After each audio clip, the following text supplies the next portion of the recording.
Hello and welcome to this BCS webinar.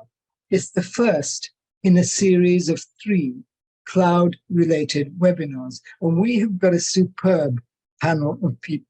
But first, let me tell you who I am. My name is Dalu. I'm chairman of 2 great groups in the BCS.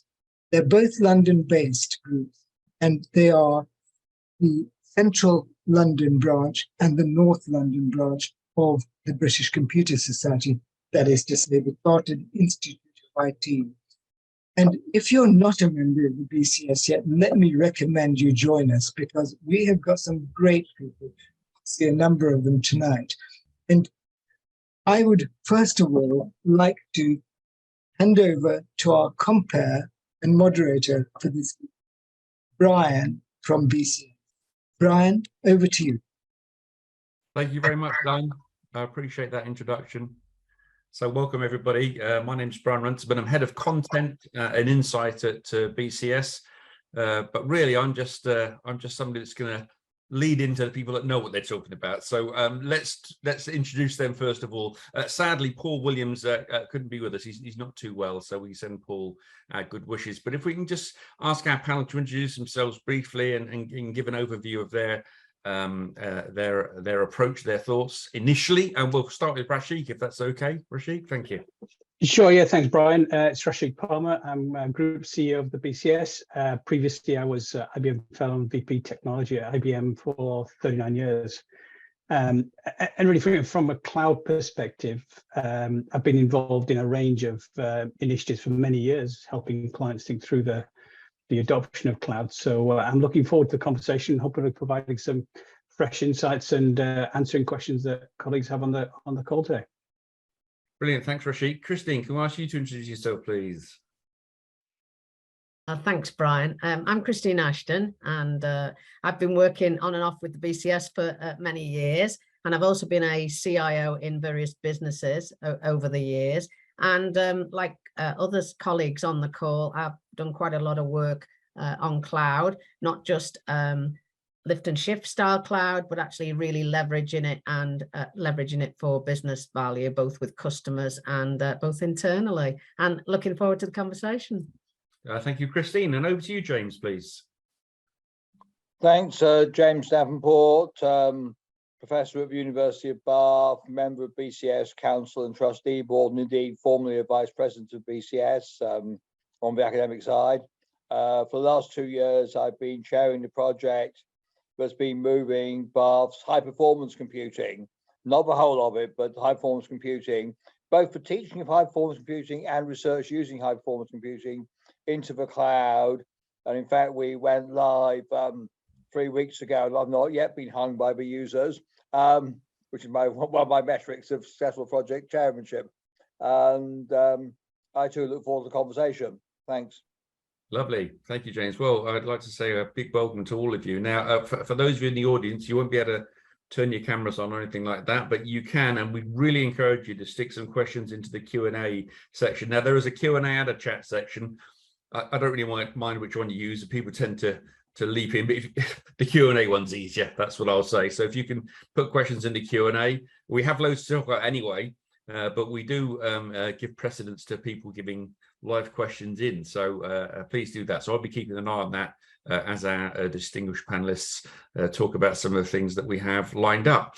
Just in terms of general introduction, in years gone by, we used to talk about distributed computing quite a lot. It was around 1993 that the term cloud seemed to pop up, and of course now it's actually in a much wider context understood by many people. And just as we speak, you'll have seen a little message saying that this is being recorded, and this would be recorded on the cloud, because if I record it on my local computer, I'm never too sure if the hard drive is ever going to take it. So that's all part of it, isn't it, for us? So we know it's well embedded conceptually.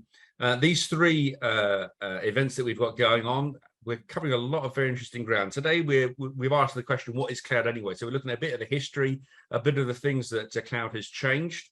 Next one is navigating a career in cloud. Now, obviously, this is something very close to the BCS's heart. Well, we want to encourage people to have exciting careers in IT. This is a fascinating area. And the third one will be looking at the future of cloud.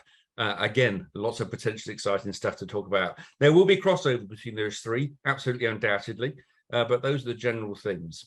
So first of all, perhaps we could start with the just with a little bit of that history part. Perhaps we can come to Rashik first on this, especially with your long roots in IBM, as to your perceptions of how cloud has evolved.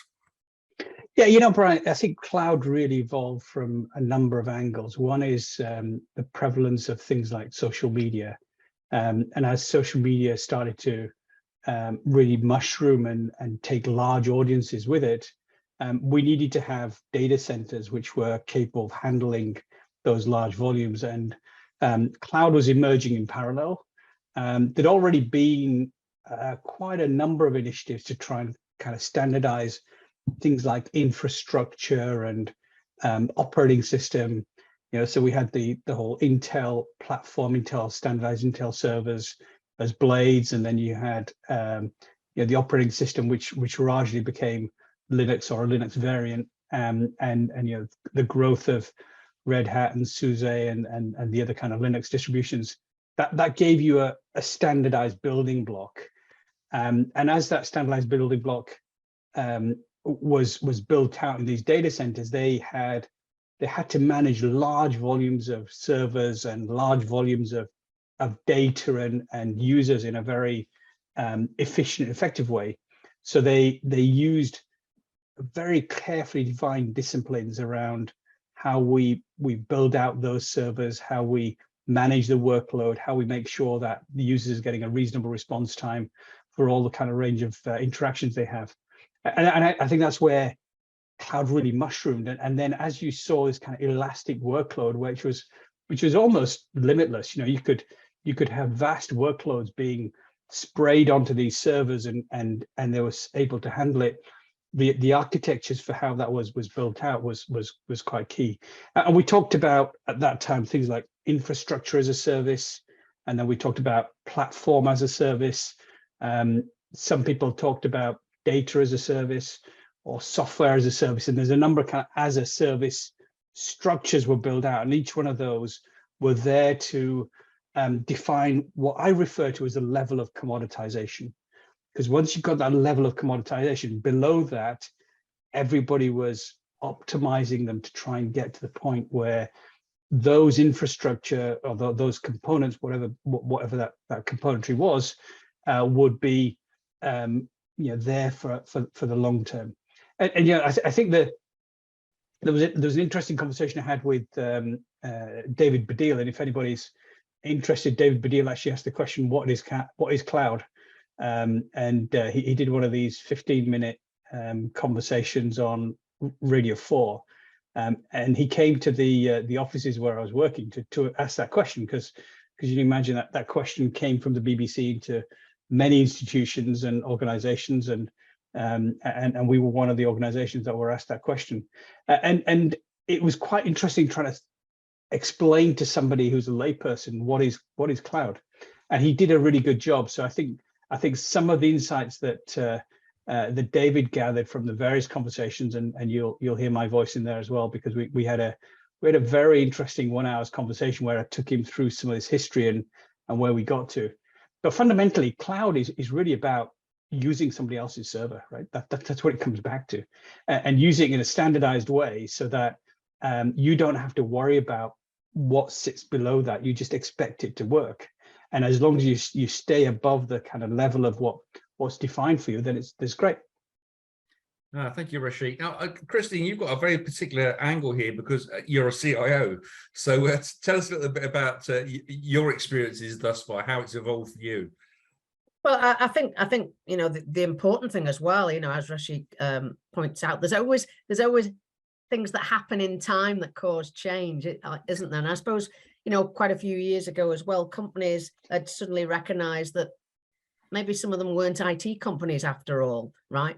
And that actually, it was time for them to focus on their business model and, aligning the business with technology through a cloud layer, enabled everybody to maybe accelerate, we call it acceleration. It could be pivoting markets, all of those good things. So I think cloud was an interesting catalyst to some of that. Mm. And certainly if, you know, I stood from the business looking out in a way, you know, people were saying, well, we've got fragmented estates that take managing. How do we roll those in? And how do we use all of that effort we would have expended that way to deliver a different set of benefits? And, you know, I can remember quite clearly in some of the early days when people really doubted that cloud was a viable technology model. And I can remember doing bake-offs between a server under your desk, a server in a data center down the road, and a cloud, who knows where that was, type of thing, you know? And actually the surprising thing for everybody was it was the cloud that won, right? In terms of the timings and whatnot. And that actually, I think, just caused people to take stock and say, maybe it gives us some breathing space and time to focus on some business benefits of technology and focus on what we want to do next, rather than trying to run it all ourselves. So I think that's you know, sort of my point of view on it, Brian. And you know, we're probably going to talk later how whether some of those initial desires for cloud, where it was always going to be cheaper than on premises, whether they've actually been borne out, you know. Yeah, absolutely. It's interesting that you mentioned the fact that at the beginning people didn't know it was going to take off. I've probably hosted debates on various aspects of cloud for maybe 15 years, maybe even a bit more. And the thing that was most talked about at the beginning was jurisdiction. It's where are the servers actually located. People were very concerned about that particular aspect, weren't they? We've moved on from that discussion now, probably. But actually, that brings me to James, because James, as a computer scientist, I know you have quite an interest in the history stuff as well, don't you? Can you give us a little bit of your perspective? Well, thanks, Brian. Yes, I mean, in 1975, 1976, I was working for a software house in London. In those days, of course, computers cost a vast sum of money, and the software house didn't have its own computer. But the stock exchange, of course, had a computer that was busy processing transactions at day and was idle by night. So the stock exchange actually ran what was in those days called the computer bureau at night, and I was in charge of using that from the office. So in that sense, I've been in sort of bureau cloud computing for a long time. Brian's quite right when he mentions jurisdiction. That was a major issue. It still is important, but the cloud providers have now got much better at addressing it. And so one can say, I want my stuff only to run in Amsterdam or in London or wherever, where Amsterdam is actually a pretty flexible feature, but it's all within Dutch law is the point, and so on. And so it's actually the cloud providers have got much better. It's still a major issue, and one needs to check it through with legal, but the infrastructure from the cloud providers' point of view is now there, which I think is sorry, what's happened and why that problem seems to have gone away. I remember when we were first starting on this journey, we couldn't get the same level of sorry. Sorry. Okay, James. Sorry. I'll give you a the moment. same level of guarantees we can now. Sorry about that. And yes, it's still important. It's still you get your legal team to check it, but it is much easier than it was because the cloud providers have moved in this area, and that's the real difference. But yeah, it's still the case that you're outsourcing an awful lot. I regard cloud as basically outsourcing the infrastructure, and quite where you draw the boundary between infrastructure and my stuff depends. You can have infrastructure as a service, or you go up to software as a service, and so on. But basically, you're just outsourcing. And the question is, what exactly are you outsourcing? I mean, in 1975, I was outsourcing the running of this deck of JCL. I knew what I was outsourcing, and so on.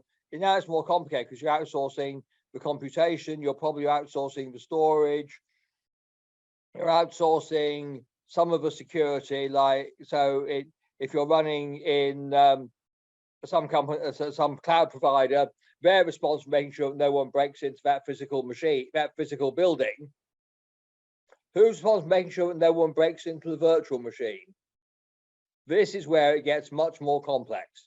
And we'll talk about that one, I think, later on in this series. But there are difficult questions here. And these are not going away as easy as the jurisdiction, where is my stuff running, is going away, I don't think. And I'm certainly still very worried about the security aspects, and that's one of the things I teach my students is all the providers have a subtly different, but by and large rather similar, shared security responsibility model. And some people say a problem shared is a problem halved. I prefer to think a problem shared is a problem muddled. Yeah, there are a lot of questions here that you need to be aware of, frankly, if you're using the cloud. I've taken, because I'm responsible for high performance computing, I've taken a very simplistic attitude. I've said no PII on the cloud, which will work for university doing high performance computing research. Obviously, it won't work for many people. So I'm quite lucky that way. I can reduce a lot of my security headaches. Not all, but I can use a lot of them really quite simply that way. I still have to worry about trade secrets and that sort of thing, but that's actually easier and in some ways less painful than doing general purpose data processing with personal identifiable information. So I've made my cake. I've made my bed quite nice and easy. I'm happy to lie in that particular bed with that particular caveat. But I've probably spoken enough now, so I'll pass it on. Thank you. All right. Thank you, James. Excellent. Now, we talked about talking about the actual NIST definition of cloud computing. There's the 5 key elements: on-demand, self-service, broad network access, resource pooling, rapid elasticity, and measured service. Now, it seems to me that some of those things are kind of taken for granted now. Maybe the things that people mostly focus on are the measurements and the elasticity side. Rashik, do you have a comment on that? Yeah, no, I think the NIST definition was produced at a moment in time when those things weren't taken for granted. So there were still kind of open debates. And what I think NIST did, which is very good, is they defined quite a nice reference architecture, and that gave you the ability to compare cloud services from different providers, and you could start to see where the holes were, and also go back to what James was saying around sovereignty. What's being done for me. Part of what I think is critical in cloud is in NIST, they talk about a shared pool of configurable computing resources, and it's that shared pool of configurable resources which is key, right? So part of the responsibility of maintaining a consistent set of middleware, the versions of that middleware, making sure that the latest patches are applied, making sure that that infrastructure is going to deliver the service that I expect, is the responsibility of the cloud provider. And so from a typical organizational perspective, a lot of the burden of you managing the infrastructure and middleware and key software kind of patch levels was taken away from you. And what the cloud providers are able to do, because of the scale that they're working at, they can dramatically automate their activity. And you as a consumer of that cloud service are benefiting from the economies of scale that they could have because they could do that. So I think the NIST definition is one which is really valuable, and people who aren't familiar with it should spend a bit of time looking at that, because it gives you a common language. Every cloud provider is there going to be trying to promote their particular benefits, their particular unique capabilities. And yes, there may be unique benefits because of geography, because of particular features. But at the end of the day, there is this question of getting locked in. Am I going to be locked in? Once I start using this particular cloud, am I going to be locked in there? And then what happens? Am I going to be, are the prices going to be put up to a point in the future where I'm held at ransom because I can't move my data? What's the cost of getting my data and software out of that cloud, moving somewhere else? Those are all fundamental questions. And what the NIST framework does is it gives you a structure to be able to ask those kind of questions to your service provider before you get stuck into that place without realizing the kind of unintended consequences of what you've ended up with. I think what it also did, though, was it just forced a lot more accountability amongst providers. I mean, don't forget, when a lot of this first started off, you didn't have like the Microsoft Azure Security Center, for example. All of that became a response to some of this and the questions people were asking. And I think that the way the providers responded was actually very laudable and moved things forward. But I think what also has to happen now is, you know, IT never stands still, does it? So why should cloud stand still? You know, we've got to keep moving forward. And now, you know, James alluded to it, I think, you know, the concept of confidential compute, and what does that look like? And maybe that's something we can talk about on another episode. But I do think that you're right, the NIST does give you a framework to ask some questions, but also I think that people have to be really clear about their use cases, and you alluded to it, Rash, because if I've got a use case where maybe I'm pumping data from one cloud to another, I might want to understand what they call data egress between the two, you know, so I think that it's a great framework, but there's nothing like a good use case or a good user journey in my book with these things. I was going to ask you, Christine, from your CIO perspective, whether to me, of the four broad categories there, elasticity seems to be the one that would leap out to be most useful to an enterprise. Would that be a fair comment?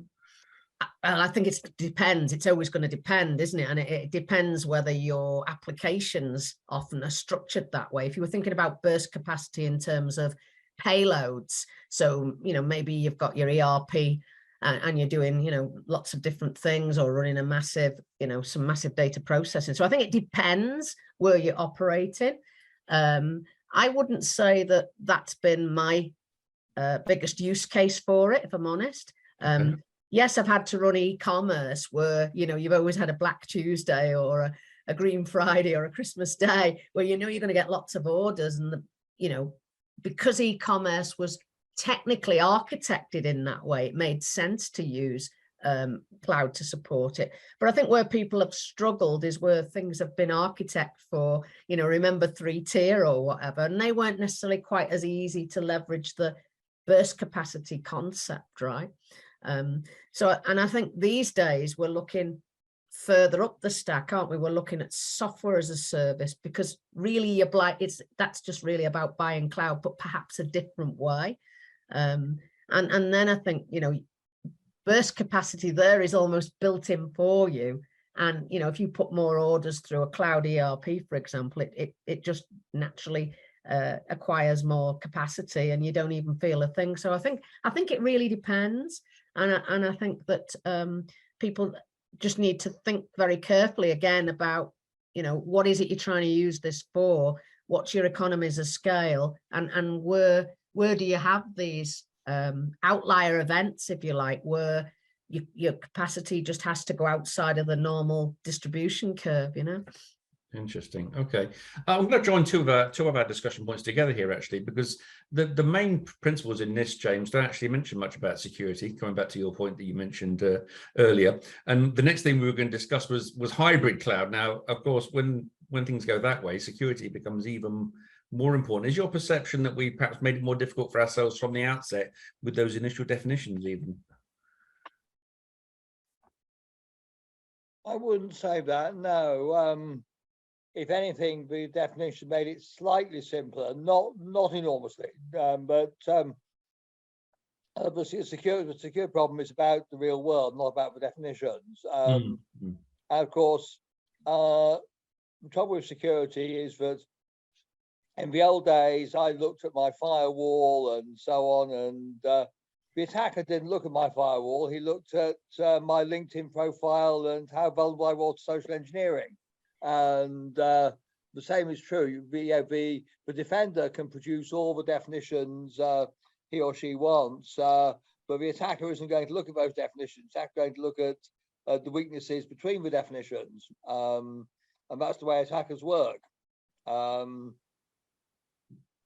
definitions may or may not help us clarify our defenses, but they by themselves will not deter the attacker. Yeah. So we've had a question from the audience. So this is Nigel Phelan's just put something in the chat. He said, hi, James, by the way. So I assume Nigel, James. He says, I see one of the key differentiators with cloud being the degree to which the technology allows a person or group with a bright idea to create a presence on the internet at low cost and scale out, adding capacity as required if the business concept appears to work. Hence, it has been a key enabler for a generation of startups. Would the panel agree? Perhaps I come to Rashik first. Yeah, no, I think that's absolutely right. I think the opportunity to start, zero, almost no cost with a cloud platform and then scale it up has been one of the phenomenal advantages that cloud provides. And in some ways, that's true not just in startups, but also in enterprises. So you see hackathons happening within large enterprises. The work that we've done with the work that Barclays did with the Barclay Eagle program. Many of the other large institutions, they've kind of opened up parts of their service using these APIs and allowed organizations or groups to try and innovate that. That's all part of the opportunity that cloud has provided. But I go back to the point that Christine was making as well, which is, there's a piece of the infrastructure and service which is fairly predictable. It's not one that is a huge spiky workload. That the actual usage patterns are consistent, and they're going to be consistent for a long time. So it makes sense to look at the parts of the structure and say, what is better in a data center which I control and manage, and I can have some level of comfort around physical security, and I can lock down the vulnerabilities, as James was saying, and the data sovereignty. And there's lots of other pieces which say these workloads, I'm not sure I want to move to the cloud, and these workloads, they are very spiky. They're there for the Black Friday or whatever. There's some special campaign that we've got, or it's an experiment that we haven't really tried before. It's something we're going to try. Therefore, you want to push that out as a tester, and so those make a lot of sense. And I use this language of industrial core and agile edge, and so when you look at the workloads, things that are industrialized, optimized, and there that really support the business and depend on the business, the business depends on them, but they're a very well-defined workload. It makes sense to have them on a traditional data center infrastructure, as long as you can afford it, right? So there's an affordability, and again, you're at the point of economies of scale. So what point does this become an economy of scale that matters to you? And that's what you've got to look at. And for the other workloads, which are much less defined, the more unpredictable, and they're things that you're trying to experiment with, it makes sense to put them into the agile edge and use things like cloud infrastructure. Yeah, James.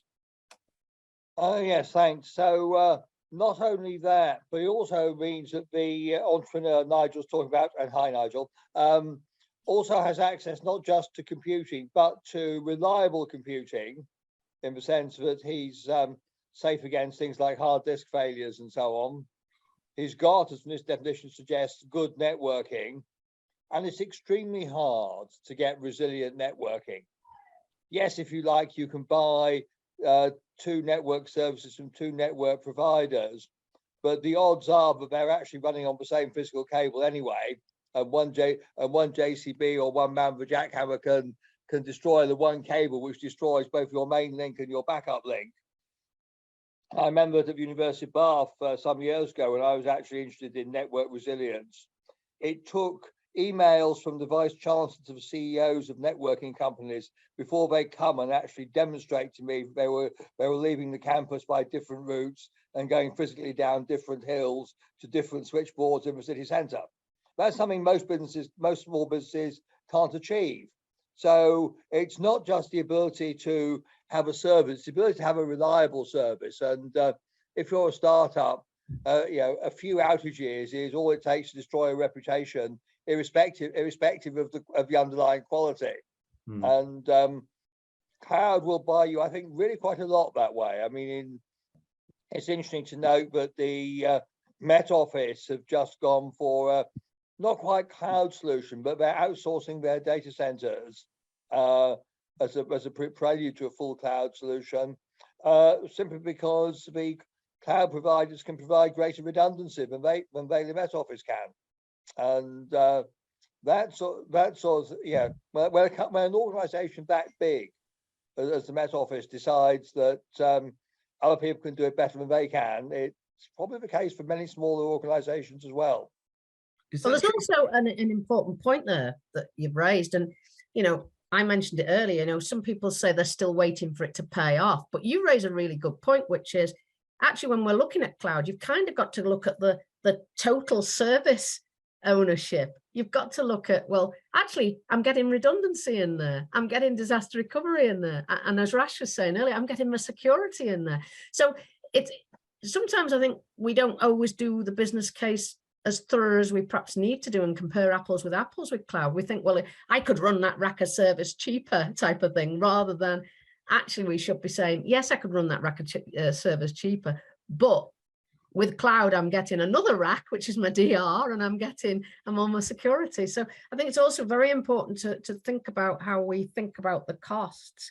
Another point I was going to make was not only for entrepreneurs using cloud, but when you're doing business changes, a lot of us have done carve outs, where a business sells a piece of business off, and cloud is absolutely amazing in those situations, because it's almost like a pop-up, well, it is a pop-up infrastructure that helps you to do that. So I don't think we should underestimate either the capacity of cloud to support us through business changes and business reconfigurations. Another thing I was going to say was, over the years, we've probably all got into sort of bad habits of how our developers perhaps work. And I think the other thing that cloud forces is a bit of a separation of duties. It forces you to say, well, developers, now you need to develop in this more standardized environment. So I think the other thing it actually starts to give people is a bit of standardization, particularly if developing code is important for your business. Thank you, Christine. Actually, I'd just like to pick up a point James made, if I may, James. The Met Office are quite well known as users of supercomputers, aren't they, to do their modelling? So that seems like quite a sea change. Is it actually their modelling they're putting out to the cloud, or is it other business? No, it is all their modelling as of next year. So they've actually got a deal where it's effectively still going to be their computer, but running a cloud data center as a halfway house, as it were. But they've decided that in the very long term, they'll just be pure cloud. But in the medium term, no cloud provider can provide a machine as big as the Met Office currently has. But their next machines will be hosted in cloud data centers using a lot of that underlying infrastructure and so on. There's a good calculation I did some years ago. So if you're a small startup, you've got a machine, with a hard disk, and that hard disk has a mean time between failure of 5 years, which means it's going to fail at the most inconvenient point in the next 5 years that it possibly could do. If you're, say, a big data center, you've got 40,000 hard disks, which means that 20 fail every day, which means the whole process is completely automatic and the users don't notice, because and that sort of thing. And that sort of scaling is something that basically even the Met Office can't buy. That's really interesting. Thank you, James. There's a little comment from John Chaudhry just in the chat there, talking about the fact that you can't achieve security obligations on his own. Cloud is cheaper and better, not just for startups, but also for SMEs. So if it's startup, SMEs, and enterprises, that's the whole range. Isn't that right, Rashik? Absolutely, it's the whole range. And as I said, any enterprise, they'll have certain workloads which would make sense to go onto the cloud.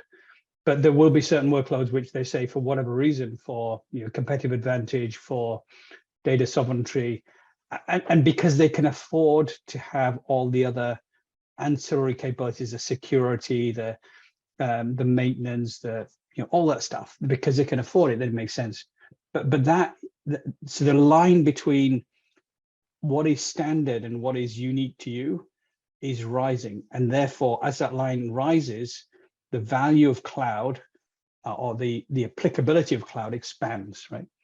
And that's what we're seeing as time goes on. More and more of what we do is becoming standardized and automated, and it doesn't make sense for me to do that anymore. It makes sense for somebody else to do it. and therefore the cloud, by having a much bigger pool of resources to manage, they can afford much better security services. They can have more efficient ways of doing the backup and recovery. They can have more efficient ways of maintaining the patches and identifying vulnerabilities. And so all of those things, you're buying into the economy of scale as things rise that commodity, the rising line of commodity. So just picking up a comment you made earlier, Rashik, the as a service model, whatever it is as a service, which is very widely used terms now. Does this fit in with the idea of cloud being an operating system itself? Is that a useful way to think of cloud? Yeah, Rashik. Yeah, so I think the notion of operating system is important, right? Because what we did with operating systems is provide the developers with a standard way of doing things, right? If I want to access some data, I would go through the operating system. I didn't need to know how the hardware did it, the service would do it for me. And the notion of cloud operating system is actually quite important, because you start to say, hey, the resources that I want to access from the cloud, as a developer, as a service manager, they're consistently defined, and it's much easier for me to control those. And that then gives you the ability to, for example, build out things like CI/CD pipelines. You can start to automate the steps in the process. So when a developer's produced a piece of code, that will automatically go through testing. That testing will take into account all the different use cases that you want to test. It will then go into the next phase and go into whatever acceptance test, and that can be done in an automated way. So the cloud operating system helps you understand how to be effective and efficient in the processes that you have to run the development cycle and the getting the value for the business. Thank you. Christine, can I put this question that's just coming from Sam J to you? How do you bring the business on board from a cost perspective when they aren't used to paying for processing racks, maintenance, and so on? Does this align with standardizing for areas like software development to prevent unnecessary growth or expansion? That's an interesting question, isn't it? Well, I suppose there's a couple of things, isn't there? I mean, at the end of the day, businesses really want to pay for outcomes, right? And they want to know that actually, whether it's payroll, whether it's running the e-com shop or whatever it is, the e-commerce, or all of the fancy systems actually you need now, the complicated marketing stack, they want to know that all of that works, right?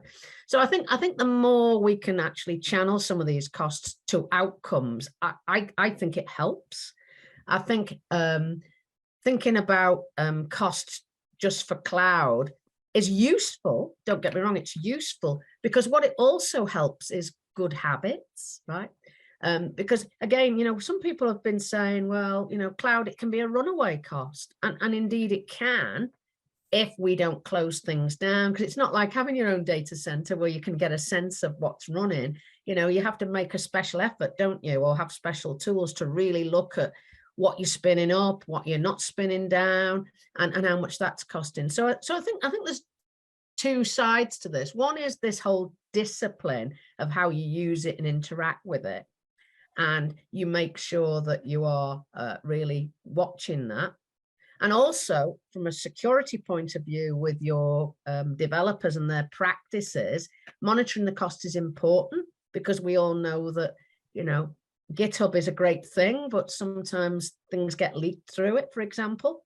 And, you want to know that that's not causing cost, or you're not being breached and people are crypto mining on your dime, so to speak.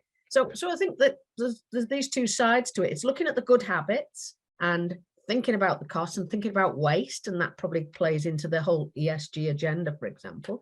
But on the other hand, I think it's about having a different conversation with the business around service levels and around outcomes, and not necessarily splitting these things down into, well, it's costing you so much for the cloud and so much for the application and so much for this. So I think it's a evolving conversation is what I would say. And also when you start talking about software as a service, what's interesting about that now is you can start to do that like per user per month. and businesses can start to see more clearly, well, what's the cost of employing somebody? Well, it'll be so much a month for the HR, so much a month for this type of application. So I think what it actually also helps us to do is to get more realistic about the costs of employing people, the costs of running business processes, and the costs of actually, if we're not disciplined in some of the things we do, some of the costs can actually be a lot more than perhaps they used to be when we were on-prem. Thank you, Christine. If I can add to that, Brian, yeah, I think I fully agree with what Christine said. Those are really critical points, but often the business case is simply one of moving from CapEx to OpEx.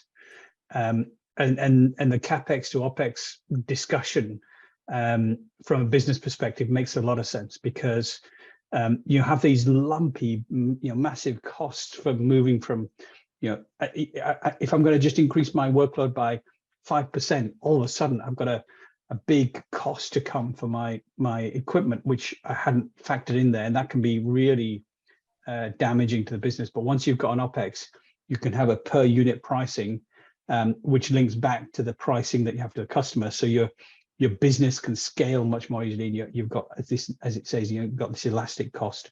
So that in my conversation has been a really important factor. Yeah, I think that's a good point, actually.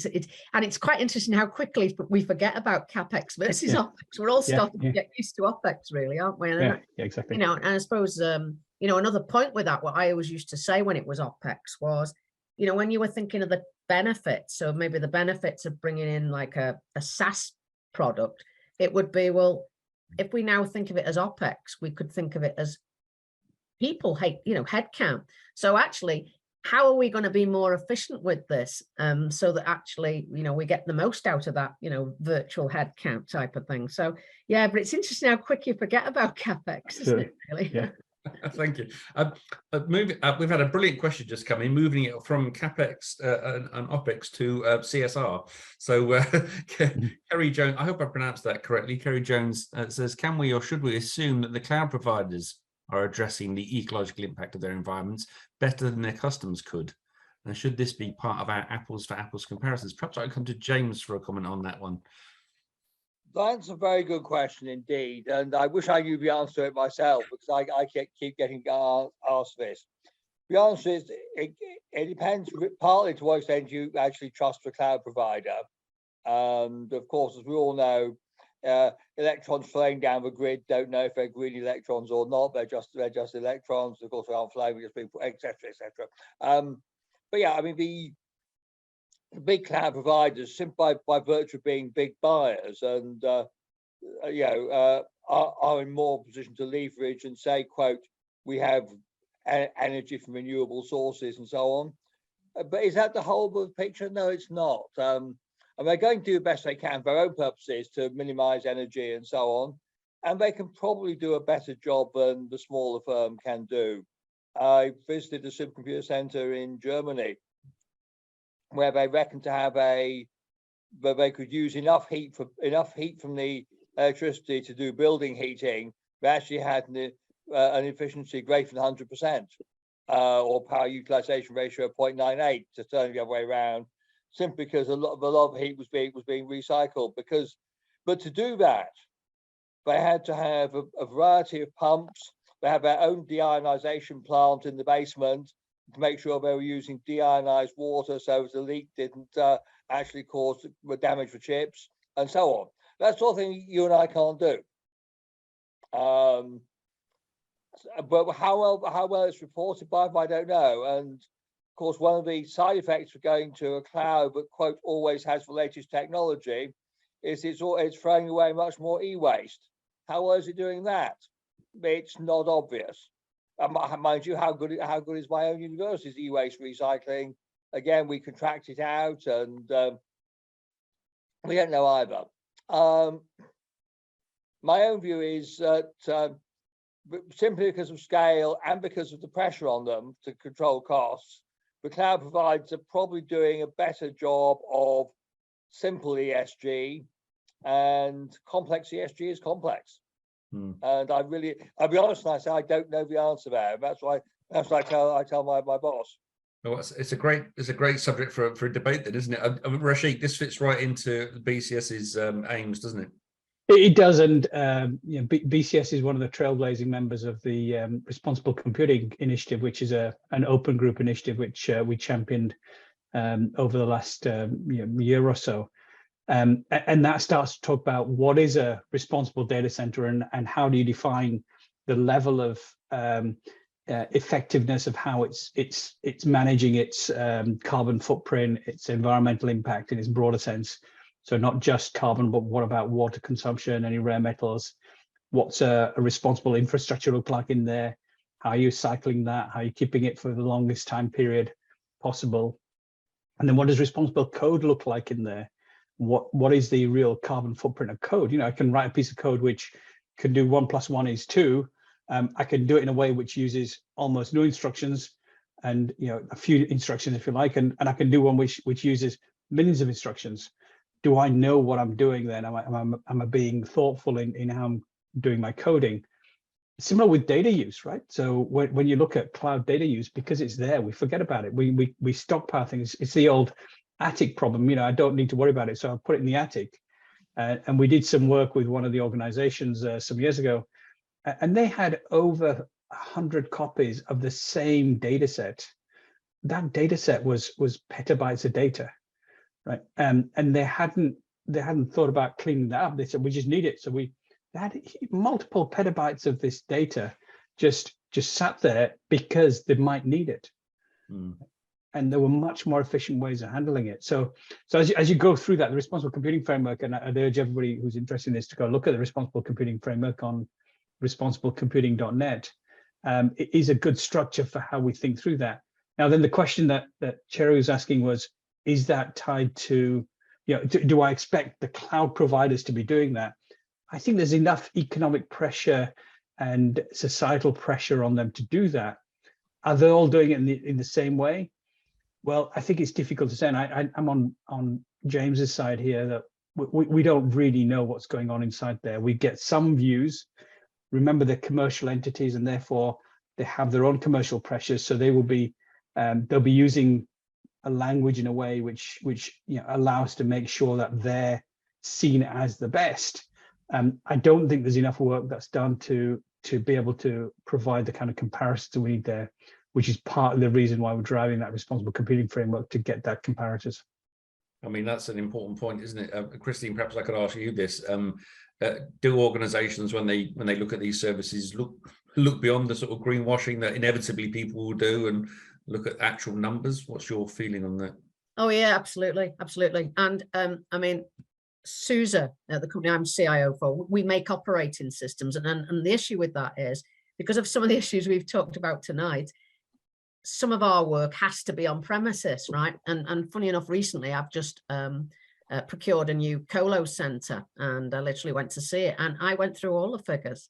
And as James absolutely said, this center's been set up that it's actually more efficient than efficient, that's collecting the rainwater, and that was very important to us.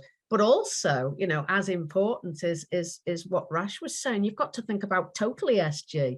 So you've got to think about, how often do you travel to it? How efficient is your code? And I think we all have a shared responsibility in all of that. But I do think, because I've been asking this question about ESG to CIOs for many years now, I do think that we all also need to have almost like, remember when they had the scheme with fridges, A+, B+, C+. I do think we do need something like that around not just our own compute, but everything we buy, whether it's a SaaS product and all of those things. It's easy to focus on data centers, but cloud supports all of it. So I think that's something we probably need to think about. And also, don't forget, finance companies and banks are getting smarter at how they lend money. And I'm sure Google or somebody has to borrow money at some stage, right? So I think that will also start to have an effect on this. But absolutely do ask questions. And also not just about ESG, and I know it's stretching the debate a bit tonight, but about diversity and all the other same metrics. Because at the end of the day, even though it's outsourced, it's still part of your ecosystem. So you have to ask the same questions as though you would any other part of your ecosystem, right? Absolutely. I'm thinking some sort of BCS approved provider stamp. I'll hand that over to Rashik. I'll get that next week, Brian. It's fine. We'll get designing it, don't worry. So yeah, thank you for that, Christine. Now 50 minutes just over a shot by there, so we've got a few minutes left. What I'd like to do is just discuss something that I think can be a bridge to our next discussion. Our next discussion is about pursuing careers in this particular area, which of course we're very keen to talk about a bit later on. But one of the questions we had down for this original debate was, how does cloud change the traditional roles that we already see in IT? Now that seems to me to be a little step towards that discussion: development, service delivery, data management. So how have things changed because of that change of perspective almost? Perhaps I'll come to you, Rashik, first of all. Yeah, so I think what happens here is some of the aspects of what each of those roles have been doing has been automated, right? So, some of the work that developers used to do to get the code ready to deploy, you've got CI/CD pipelines which help you do some of that work. Some of the activities that service delivery were doing, they're now done by the cloud provider, so you don't have to do that. You're basically separating out the roles on the cloud side and the consumer side. And so there's some of the roles have been split out in different ways. So if you're a service delivery provider, you would have been you've been looking at how do you automate all the different aspects of your service delivery, and so on. So I think that line of commodities is quite helpful in thinking through that. But at the same time, I think as you've moved towards cloud, your opportunity to automate more aspects of what the IT organization does has meant that the processes and activities have changed. And then, of course, new roles are emerging. So that the whole role of cyber intelligence and how you think about security intelligence, the amount of data that you now have from the infrastructure and the services has grown manyfold. And so the notion of problem determination, of service management has got much more sophisticated. You've got so much more data, so that's all got a lot more sophisticated. And so each one of the roles has changed dramatically, and then new roles are also emerging which didn't exist before. Thank you. James, can we get your perspective on that? Yes, I'd certainly agree with Rashik that a lot of roles have emerged or have changed and so on. And some of the roles that we used to have, so I said the person who looks after your physical data center and controls the central the heating and the water cooling, whatever it is, will disappear if you outsource that data center. That's inevitable. But that's very much a small minority of roles. A lot of roles will change, and cloud gives us new options, and it means that some old options become redundant. But very few, the actual jobs becoming redundant, I think, are few and far between. But not saying they don't exist, and we must take care of that. But my move of HPC to the cloud, if anything, is going to create jobs rather than destroy them. Because in some ways it's more complicated than an in-house machine that doesn't change, because the cloud evolves much faster. If you, as we said, if it's OPEX, you can be buying a new thing every 3 months, because that's the rate at which the hardware is changing in the cloud center. If it's CapEx, my FD is not going to let me buy a new supercomputer every 3 months. So we're stuck with saying one for 5 years, which has its advantages in terms of simplicity. It may have disadvantages in terms of efficiency, but it does have advantages in terms of simplicity. So I think it's a complicated picture. Interesting. Christine, you must have seen somewhat of an evolution in the skills you look for in folks that you take on there, without intruding too much on our next debate. But yeah. Well, I think you do, and also the roles people play. So, at one stage, people maybe built their own servers and did all of these things. Now we're asking people to be an expert on what is needed in their particular business, or we're asking people to be an authority based on what's needed in their business to maybe talk to their customers. So actually, I think it encourages our roles to go wider and further up the skills steps, if you like, from say practitioner to authority, to advisor, for example. I also think that it's brought in some new skills because now things have standardized and things are all going a lot quicker. We need to think more quickly, and we need to think differently probably about capacity planning. There's new skills around containers and container management and, all of those sorts of things. And then, of course, if we can build applications faster because we've got better CD, CI, or even CI/CD pipelines, then suddenly you've got to perhaps think differently about how do you talk to your business more about change, and how do you manage change, and how can you manage change in maybe smaller and smaller pieces that mean that actually you get further along faster. So I think there's lots of different roles, and I know infrastructure cloud's one thing, and software as a service is interesting, and people perhaps think that that's just commoditized jobs and maybe we don't need business analysts anymore, for argument's sake.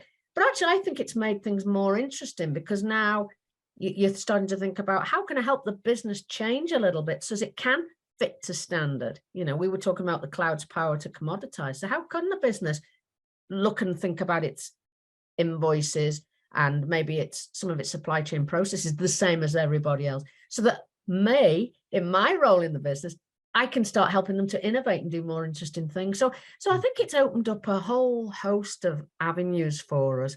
And as we were saying earlier, cloud isn't done yet. It's going to keep evolving as well, Thank you, Christine. We've had one more comment in which I'm going to mention from Stephen Murgatroyd, and I don't know whether the panel want to do this, but he says, can the panel touch on the pending possibility of power outages this winter?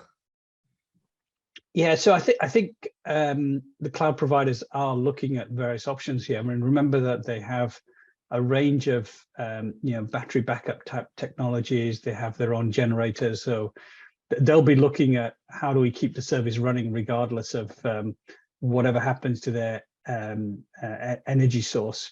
And of course, they're going to have to do that in as economic way as possible. So in some ways, I would say that the cloud providers are going to be providing a better range of options than you might be able to do on your own, because you've got very limited set of options, whereas the cloud providers have got a range of options, and they'll find different ways of doing it. Lovely. James? Yes, I agree. And also, from my point of view, I purchased most of my high performance computing at what's called spot prices. I am using unused capacity.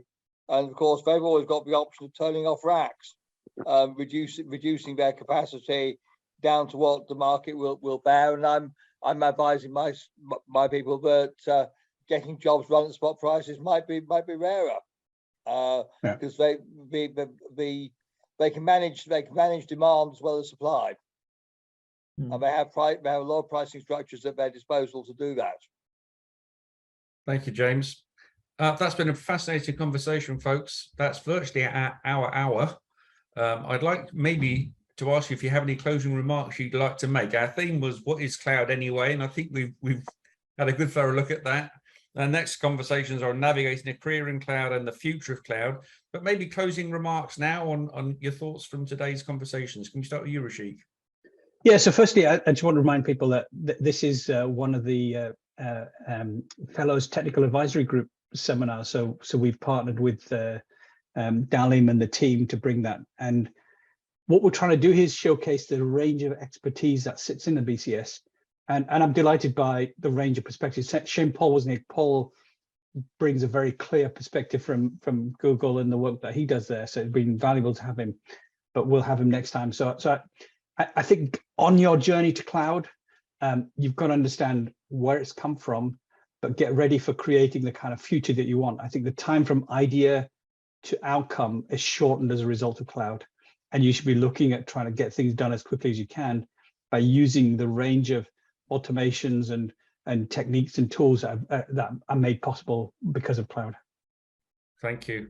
Christine? Something similar, really. I always think, what is it that it enables?